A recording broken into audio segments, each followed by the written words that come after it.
Hello everyone. I'd like to go over some basic combat skills for civil protection, as I often see you folks getting absolutely obliterated on the daily. We will go over a real combat scenario conducted today, the 4th of February 2024. As demonstrated here, the CPT gets a ping of at least 3 to 4 anti-citizens spotted near the wall.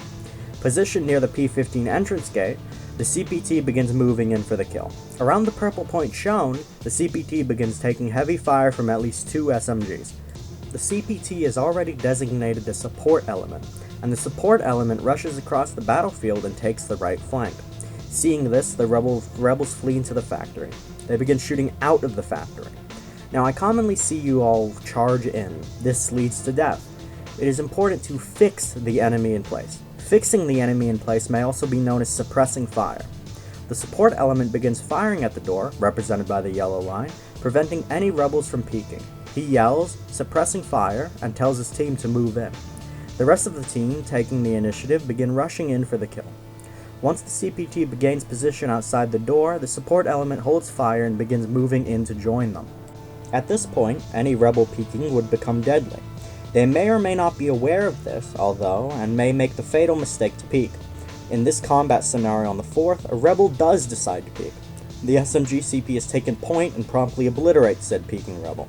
Taking point is taking the most exposed and dangerous position in a CQC or MQC scenario. SMG CPs are particularly good at taking point, as they can hold their own the most in short to medium and range scenarios. This may not apply in a long range scenario. The pings reveal that the rebels have moved into a backyard of the factory, so the CPT moves in. They begin being shot at from the back of the factory by a rebel element. Luckily, a USP CP has shown full situational awareness and has partnered with his colleague to watch every angle possible, easily catching him. Without a casualty, the rebel force has been halved. The 4 CPs move into the backyard of the factory. The support element takes the role of searching their flank. The other 3 CPs, in this scenario at least, move on without him. I do not suggest this, as the CPT should stick together at all times. In this scenario, it ends up working, but could end up disastrous if the situation is different than it is assumed by the CPT. The 2 SMGs confront the remaining rebels and mow them down.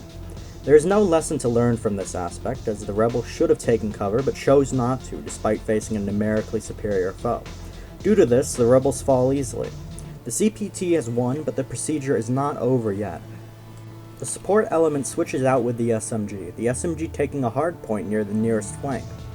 The rest of the CPs, particularly ones without many rank points, begin confiscating. Generally, it is well to switch out the flank guard during confiscation for a high rank points individual, to allow pistols to possibly upgrade with more medkits or ammo. This concludes the scenario. The CPs have won without a single casualty despite facing a better armored foe, a better equipped foe, and a more well-prepared foe. This concludes the Fixing the Enemy CPT training video. Please practice this live on the battlefield.